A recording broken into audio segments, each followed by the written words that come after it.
Good morning friends. लक्ष द्या, आपण याच्या आधी व्हॉल्यूम आणि टेम्परेचर आणि प्रेशर याच्या माध्यमातून आपण आयडियल गॅस इक्वेशन पाहिलं. आयडियल गॅस इक्वेशन काल बघितलं होतं आपण कोणतं, PV equal to NRT. The ideal gas equation is the ideal gas equation is PV equal to NRT. PV equal to NRT हे आपण आयडियल गॅस इक्वेशन काल बघितलं होतं.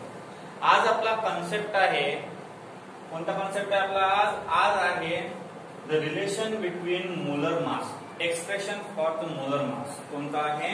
Expression for the molar mass. हा आपला आजचा टॉपिक आहे. कोणता आहे? Expression for molar mass. आता एक्सप्रेशन फॉर मोलर मास साठी आपल्याला कन्सेप्ट जो आहे तो कन्सेप्ट असा आहे आपल्या जवळ. पहिले हेडिंग टाकतो मी, expression of molar mass.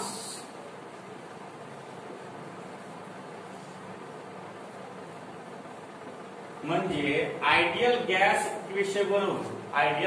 Equation वरून आपल्याला मोलर मासचं एक्सप्रेशन काढायचं आहे. मोलर मासचं काय करायचं आपल्याला? एक्सप्रेशन. आयडियल गॅस लॉ वरून आपल्याला मोलर मास काढायचं आहे. आता लक्ष द्या, आपल्या जवळ फॉर्म्युला आहे. वी नो दॅट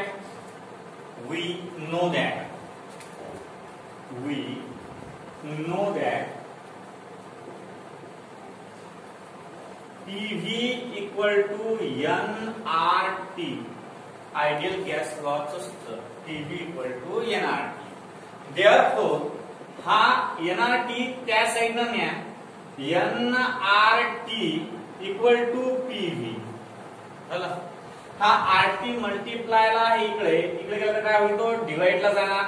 म्हणजे therefore N equal to PV upon RT.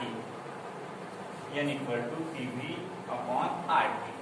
आता हा जो N आहे, N is a number of moles. आपण कालच पाहिलं N काय आहे? नंबर ऑफ मोल्स आहे. Therefore N is a number of moles. We know that equation number first द्यायचा. We know that number of moles equal to given mass upon molar mass. आपल्याला माहित आहे नंबर ऑफ मोलचा फॉर्म्युला काय आहे? Given mass upon molar मास.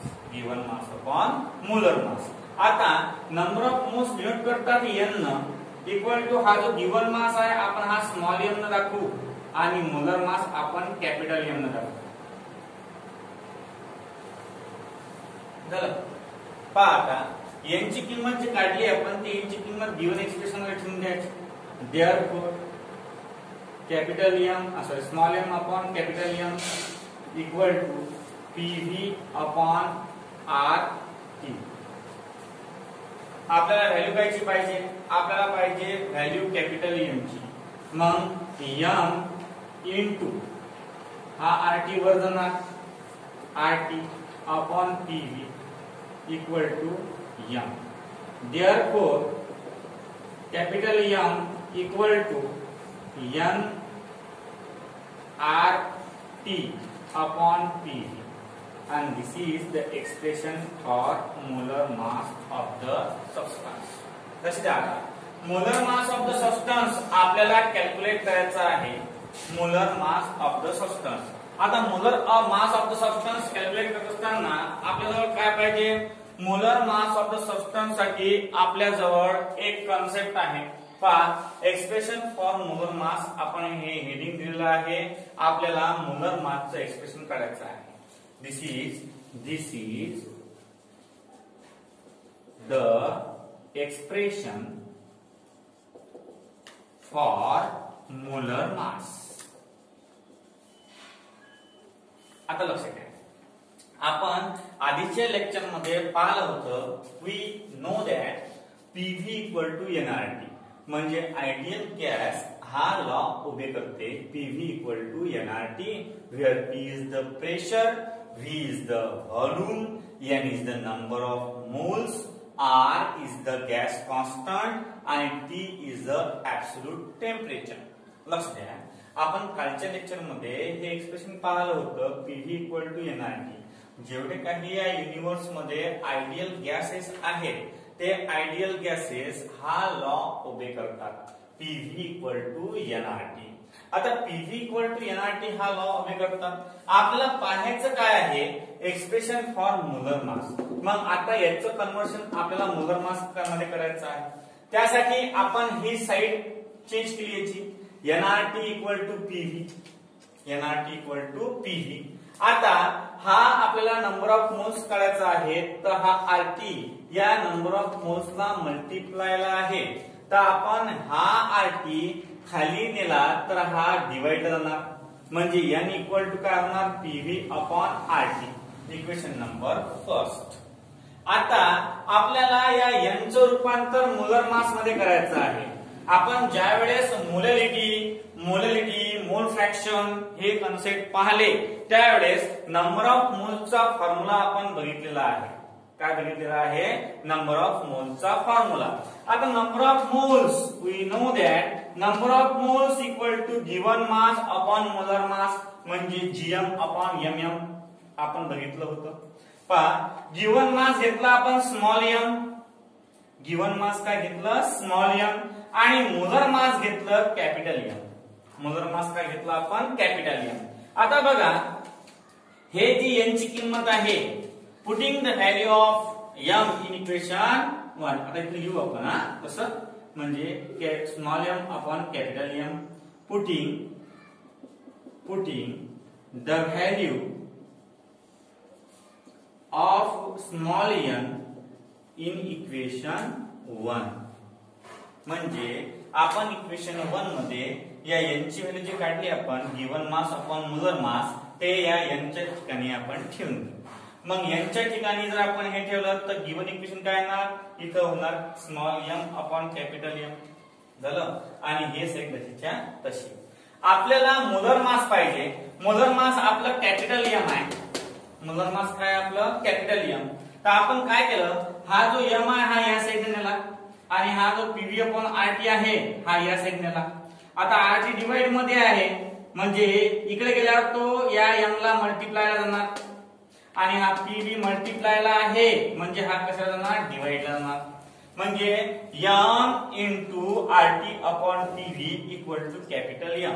याला जर आपण सरळ केलं तर capital M equal to small M into R into T upon P into V, and that expression shows the काय दाखवते हा, that expression shows the expression for molar mass. हे झालं तुमचं एक्सप्रेशन फॉर मोलर मास. आता expression म्हणजे तुम्हाला या आयडियल गॅस इक्वेशन वरून तुम्हाला त्या कंपाऊंडचं मोलर मास सुद्धा काढता येते. आणि टाइम पडला तर तुम्हाला गिवन मास सुद्धा त्या टाइम कंपाऊंडचं काढता येते. तुम्हाला समजा या व्हॅल्यू पैकी समजा आता आर ची व्हॅल्यू कॉन्स्टंट आहे, याच्यामध्ये आर ची व्हॅल्यू कॉन्स्टंट आहे. म्हणजे कोणती कॉन्स्टंट आहे, पहा आर ची व्हॅल्यू कॉन्स्टंट आहे. तुम्हाला molar mass, given mass, temperature, volume आणि प्रेशर जर दिलं असेल, त्यातला कोणतंही एक न दिलं असेल तर तुम्हाला या फॉर्म्युल्याचा उपयोग करून ते काढता येते विथ एक्झाम्पल. तर अशा प्रकारे आपल्याला मोलर मासचं एक्सप्रेशन भेटतो in terms of PV equal to NRT. Ideal gas लॉच्या म्हणजे मदतीनं आपण मोलर मासचा फॉर्म्युला काढला. आता तुम्हाला मोलर मास आणि डेन्सिटी याच्याबद्दल सुद्धा सांगता येईल. मोलर मास आणि डेन्सिटी या साइडने तुम्ही पाहता, जे आपण पाहिलं, काय पाहिलं आपण, वी नो दॅट काय पाहिलं आपण, we know that capital M म्हणजे molar mass of the substance equal to given mass into R T upon PV upon PV. PV म्हणजे प्रेशर आणि व्हॉल्यूम. आता आपल्याला माहित आहे we know that we have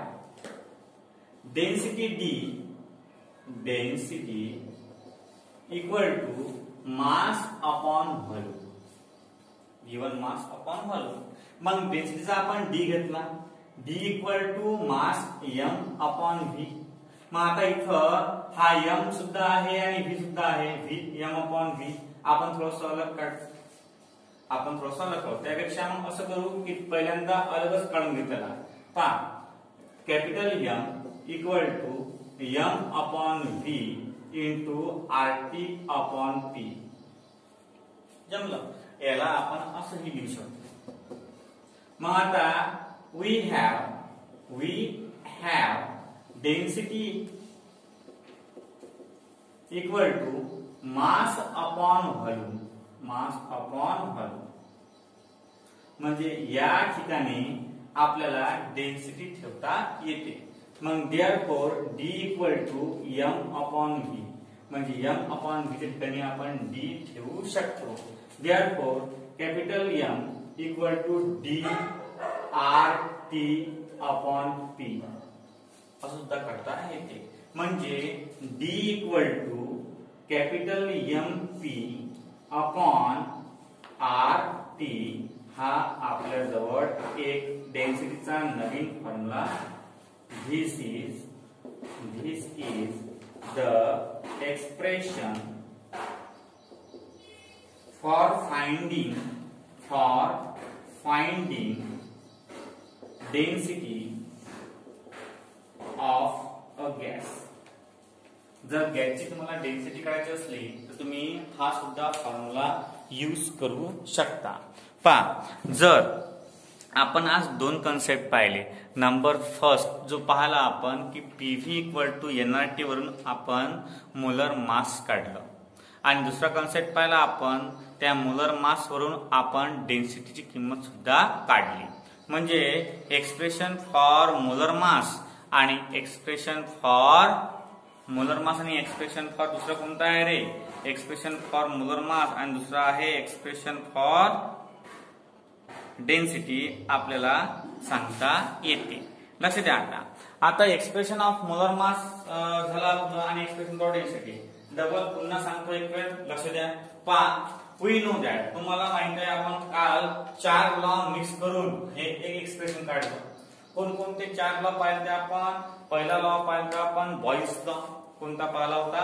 Boyle's law. Boils लॉचं म्हणणं काय होतं की प्रेशर हे व्हॉल्यूमला इनव्हर्सली प्रपोर्शनल आहे at constant temperature. At constant temperature हे महत्वाचं आहे. At constant temperature pressure of a gas is inversely proportional to the volume of a gas. मग सेकंड पाहिला आपण 4 लॉ. 4 लॉ काय म्हणते? Volume of a gas is directly proportional to the temperature at constant pressure. नंतर third पाहिला आपण कोणता? Third पाहिला आपण गे-लुसेक लॉ. गे-लुसेक लॉ काय म्हणते? Pressure of a gas is directly proportional to the temperature at constant volume. आणि चौथा पाहिला आपण की volume of a gas is directly proportional to the number of moles. या आधीच्या लेक्चर मध्ये आपण एक 4 लॉ बघितले आणि त्या 4 लॉ वरून हे एक्सप्रेशन फॉर्म झालं. कोणतं? जे आपण लिहिलं आज. We know that PV equal to NRT. कोणतं पाहिलं आपण? PV equal to NRT. आता लक्ष द्या. आपल्याला एन ची किंमत काढायची आहे म्हणून आपण काय केलं? एनआरटी आपण त्या साइडनं घेतला आणि पीव्ही आपण या साइडने घेतलं. काहीच फरक पडणार नाही. म्हणजे साइड चेंज केली. काय केली? Side change. एनआरटी त्या साइडनं आणि पीव्ही या साइडनं. आता आपल्याला नंबर ऑफ मोल्स काढायचा आहे. काय करायचं आहे? Number of moles. आता नंबर ऑफ मोल्स काढताना आपण या पीव्ही होता हा जो आरटी आहे हा आरटी या एन ला मल्टिप्लिकेशन मध्ये आहे. जर या साइडने गेला तर तो कसा होईल? डिवायडेशन मध्ये होणार. म्हणजे small m equal to PV upon RT. याला इक्वेशन नंबर 1 द्यायचं. n equal to PV upon RT, याला इक्वेशन नंबर काढायचं 1. नंतर पहा वी नो दॅट तुम्हाला माहित आहे, तुम्ही खूप हुशार आहात ना, तुम्हाला पहिल्यापासूनच माहिती सर्व. पहा we know that number of moles equal to given mass upon molar mass. Number of moles equal to given mass upon molar mass. आता नंबर ऑफ मोल्स ला आपण कशाने डिनोट करतो रे? Small n. मग स्मॉल n आपण इथे घेतला. गिवन मास आपण स्मॉल m आणि मोलर मास आपण कॅपिटल M घेतो. लक्षात ठेवायचं पुढे की ज्या वेळेस आपण गिवन मास घेत असतो त्यावेळेस स्मॉल m घेत असतो आणि ज्या वेळेस आपण मोलर मास घेत असतो त्यावेळेस आपण कॅपिटल M घेत असतो. स्मॉल m आला म्हणजे गिवन मास आला, कॅपिटल M आला म्हणजे मोलर मास आला. नंतर बघा putting the value of m म्हणजे नंबर ऑफ मोल्सची जी व्हॅल्यू काढली आपण small m upon small capital M, small m upon capital M, ती व्हॅल्यू आपल्याला इक्वेशन 1 मध्ये ठेवायची आहे. मग जिथं तुम्हाला स्मॉल m दिसणार तिथं तुम्हाला ही व्हॅल्यू पुट करायची आहे. अरे सुरुवातीला स्मॉल n आहे, मग त्यामुळे आपण जी ही व्हॅल्यू आहे ही स्मॉल n च्या ठिकाणी ठेवून दिली. आता स्मॉल n च्या ठिकाणी ठेवून दिल्यावर ते expression will become this small m upon capital M equal to PV upon RT. आता बघा हे जे आरटी आहे आणि हे जे पीव्ही आहे, आपल्याला या m ची किंमत पाहिजे मोलर मासची. कशी किंमत पाहिजे? मोलर मासची. तर मोलर मास या साइडने घेऊन जा आणि हे त्या साइडने घेऊन जा. आता ज्यावेळेस आपण मोलर मास हा डिवाइड मध्ये आहे, यावेळेस आणतो त्यावेळेस मल्टिप्लिकेशन मध्ये, आणि हे उलट होणार त्या साइडने घेताना, म्हणजे खालचं वरती आणि वरचं खाली, म्हणजे m into RT upon PV equal to capital M. आणि हे एक्सप्रेशन उलट केलं म्हणजे capital M equal to m RT म्हणजे small m RT upon PV. आणि अशा प्रकारे आपल्याला कोणत्याही गॅसचं मोलर मास काढता येते. तो गॅस किती आहे, काय आहे हे सर्व माहित असल्यावर, म्हणजे यातला फक्त R आपल्याला माहित असते किती आहे का, बाकी सर्व किमती तुम्हाला काढता येतात. तुम्हाला जर प्रेशर दिलेला आहे, मास दिलेला आहे, मोलर मास दिलेला आहे आणि टेम्परेचर दिलेला आहे, तुम्ही व्हॉल्यूम काढू शकता. म्हणजे या किमतीपैकी म्हणजे किती किमती आहेत त्या 1 2 3 4 5 या 5 किमतीपैकी तुम्हाला जर एक जरी व्हॅल्यू दिलेली नसली, बाकी सर्व दिलेल्या असल्या, तर तुम्ही ती value with the help of that काढू शकता. आता बघा हे एक्सप्रेशन आहे कुणाचं? मोलर मासचं. आता बघा वी नो दॅट, आता आपल्याला मोलर मास वरून डेन्सिटी कॅल्क्युलेट करायची आहे. मोलर मास वरून काय काढायची आहे? डेन्सिटी. मग हे आहे expression for the density, expression for the density. मग we know that capital M equal to mRT म्हणजे स्मॉल mRT अपॉन पीव्ही. हे आपण सध्याच प्रूव्ह केलं. ते एक्सप्रेशन घेतलं. ते एक्सप्रेशन घेतल्यानंतर आपल्याला लक्ष द्या, आता एक्सप्रेशन घेतल्यानंतर m अपॉन v म्हणजे मास अपॉन व्हॉल्यूम अपॉन अलग काढला आणि इंटू RT अपॉन P अलग काढला. मास अपॉन व्हॉल्यूम यासाठी अलग काढला कारण मास अपॉन व्हॉल्यूम म्हणजे काय होते? डेन्सिटी होते. आपल्याला एक्सप्रेशन पाहायचं आहे डेन्सिटीचं ऑफ अ गॅस. मग त्यासाठी density equal to mass upon volume म्हणजे d equal to small m upon v. मग स्मॉल m अपॉन v आहे की नाही, ते स्मॉल m अपॉन v आपण या ठिकाणी, हे जे ठिकाण आहे या ठिकाणी आपण याच्या ठिकाणी आपण d लिहू शकतो. मग आपण d लिहिला m equal to dRT upon p. Therefore हा mp हा p वरती जाईल आणि RT खाली, म्हणजे d equal to mp upon RT. This is the expression for finding the density of a gas. अशा प्रकारे आपल्याला दोन एक्सप्रेशन मिळतात. अशा प्रकारे आपण दोन एक्सप्रेशन बघितले. आता बघा आपल्याला समजा हे एकाच गॅस बद्दल आहे सर्व Pv इक्वल टू nRT. आपल्याला जर दोन गॅसचे मॉलिक्यूल दिलेले असतील, दोन गॅसचे मॉलिक्यूल जर दिलेले असतील तर त्यासाठी काय करायचं लक्ष द्या. आता समजा दोन गॅसचे मॉलिक्यूल्स आहेत तर त्यासाठी आयडियल गॅस लॉ कसा उभे होते ते आपण पाहू. त्याला म्हणतात कंबाईन गॅस लॉ. त्याला काय म्हणतात? Combine gas law. त्याचं हेडिंग आहे कंबाईन गॅस लॉ. काय हेडिंग आहे? Combine gas law.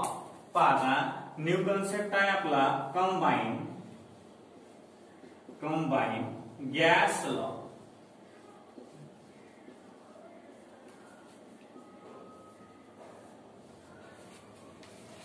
Combine gas law. Late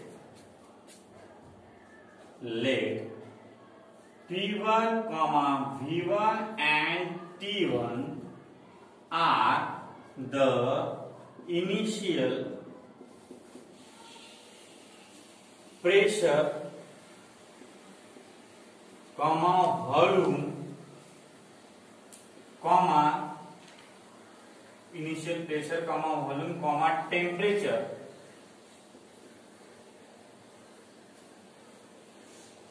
Therefore, according to ideal gas law,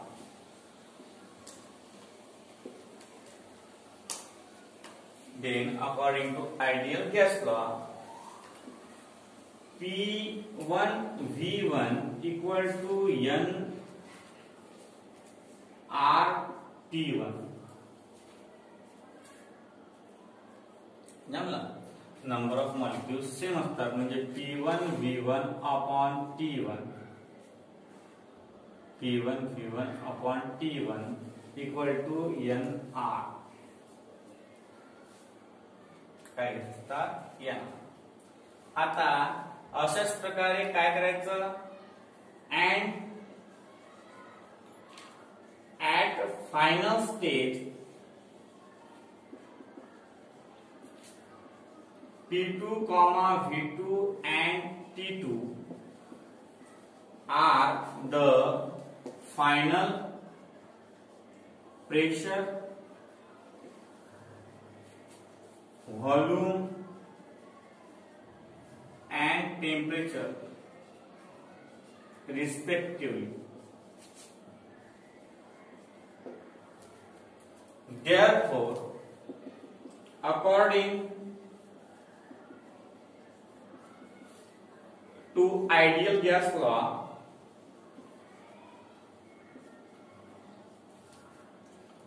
P2 V2 equal to nRT2. Therefore, equation number 1 द्यायचं म्हणजे P2 V2 upon T2 equal to nR. Equation number 2. From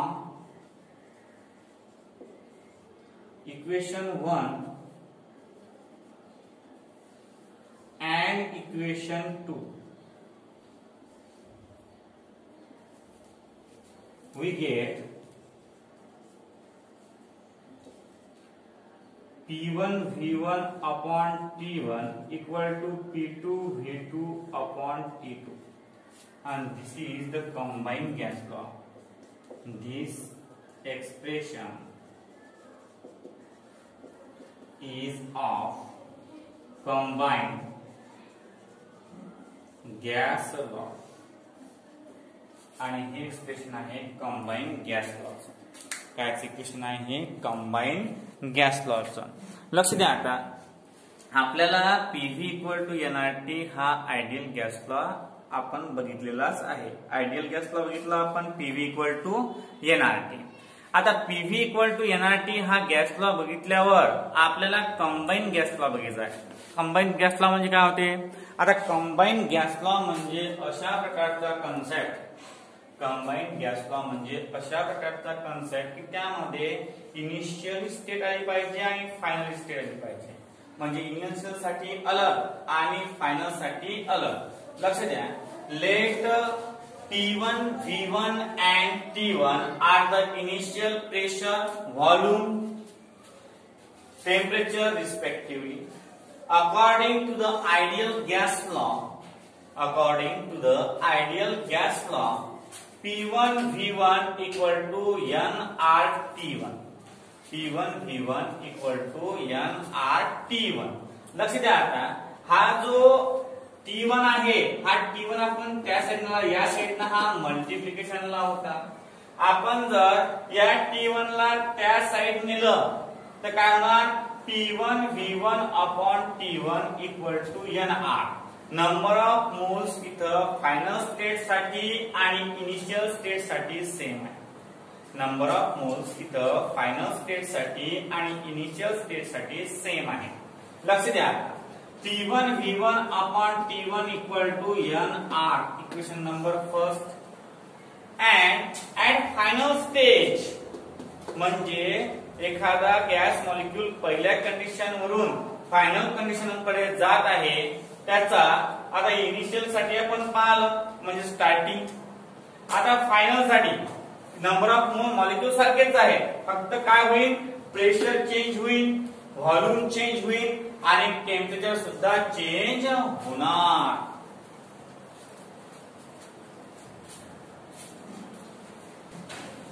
आता बघा आता इथं म्हणून काय change होणार pressure change होणार व्हॉल्यूम चेंज होणार आणि टेम्परेचर सुद्धा चेंज होणार. Therefore, according to ideal gas law, P2 V2 equal to nRT2. P2 V2 upon T2 equal to nR. Equation number second. आता जसं हे काढलं तसं हे काढलं. नंबर ऑफ मोल्स किती सेम आहेत नंबर ऑफ मोल्स किती सेम आहेत. मग आता या साइड चेंज म्हणजे चेंज काय येणार आहे यात येणार आहे म्हणजे ह्या दोन साइड सेम असतील तर हे कसं असणार आहे हे सेम असणार आहे.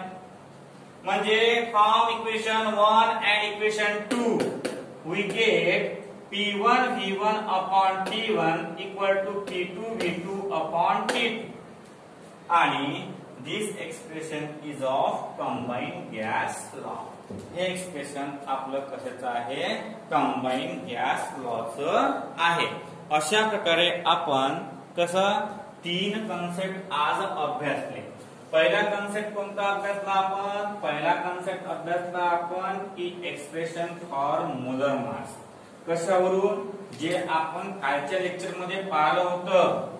काय पाहिलं होतं आपण कालच्या लेक्चर मध्ये PV equal to nRT combination of 4 laws. Combination of काय पाहिलं होतं आपण 4 लॉज. आता 4 लॉजचं कॉम्बिनेशन कसं असते की we have PV equal to nRT. PV equal to nRT जमलं. तर आपल्याला याच्यावरून मोलर मासचं एक्सप्रेशन काढायचं आहे. मोलर मासचं एक्सप्रेशन काढण्यासाठी आपल्याला ही बाजू चेंज करावी लागेल म्हणजे nRT इक्वल टू PV जमलं. आपल्याला फक्त या साइडला nच पाहिजे. हा RT शिल्लक आहे म्हणून हा RT ला डिवाइड मध्ये गेला. आपण काय केलं RT equal to PV sorry n equal to PV upon RT. n equal to PV upon RT. n equal to PV upon RT. आता ह्या n ची व्हॅल्यू काढायची आपल्याला. हे नंबर ऑफ मोल्स आहे. मग नंबर ऑफ मोल्सचा फॉर्म्युला काय आहे number of moles n equal to given mass small m upon molar mass capital M. मग therefore small m upon capital M equal to PV upon RT. मग काय केलं आपण हा m या साइडनं आणला आणि RT अपॉन PV या साइडनं. Small m RT upon PV equal to capital M. चल आता हा कॅपिटल जो m आहे हा कॅपिटल M इक्वल लिहिला capital M equal to small m RT upon PV आणि this is the expression for molar mass in terms of ideal gas equation. आता आपल्या जवळ आहे capital M equal to small m RT upon PV. आता आपण m upon V अलग काढला m upon V RT upon P. आता मास upon volume तुम्हाला माहित आहे मास अपॉन व्हॉल्यूम म्हणजे काय असते डेन्सिटी म्हणजे capital M equal to DRT upon P. आता DRT म्हणजे D म्हणजे काय डेन्सिटी, मग therefore आता हे सर्व तिकडे घेऊन जा, m into P upon RT equal to D. Therefore D equal to m into P upon RT. हे झालं second expression. That is our first expression and that is our second expression. आता या एक आहे मोलर मासचं expression आणि एक आहे डेन्सिटीचं एक्सप्रेशन. नंतर पुढे बघा आपल्याला पाहायचं आहे कंबाईन गॅस लॉ. आता कंबाईन गॅस लॉ साठी आपल्याला दोन कंडिशन असणं आवश्यक आहे. गॅस जिथून स्टार्ट झाला ती कंडिशन आणि गॅस जिथं समाप्त झाला ती कंडिशन. आपण गॅस जिथं स्टार्ट झाला ते कंडिशन आपण काय घेतली, ते घेतली आपण इनिशियल कंडिशन की गॅस स्टार्ट होऊन झाला, आणि जिथं आपण गॅस संपला असं म्हणतो ते घेतली आपण फायनल कंडिशन. तर आपल्या जवळ फॉर्म्युला आहे PV equal to NRT. PV equal to NRT. आता कसं आहे इनिशियल कंडिशन साठी किंवा फायनल कंडिशन साठी नंबर ऑफ मोल्स सारखे असतात. RT is the gas constant. Change काय होते फक्त प्रेशर, व्हॉल्यूम आणि टेम्परेचर. मग इनिशियल साठी आपण P1 घेतलं इनिशियल प्रेशर, V1 घेतलं इनिशियल व्हॉल्यूम आणि T1 घेतलं इनिशियल टेम्परेचर.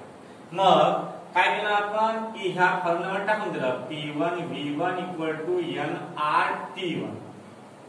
मग therefore P1 V1 upon T1 equal to NR. हे इक्वेशन नंबर 1 दिलं फॉर इनिशियल कंडिशन साठी. नंतर आपण इथं प्रूफ केलं 2 मध्ये P2 V2 equal to NRT2 and therefore P2 V2 upon T2 equal to NR. Equation number 2. हा NR आणि हा NR सेम आहे, म्हणजे याची राइट हँड साइड सेम आहे, म्हणजे लेफ्ट हँड साइड कशी येणार आहे सेमच येणार आहे.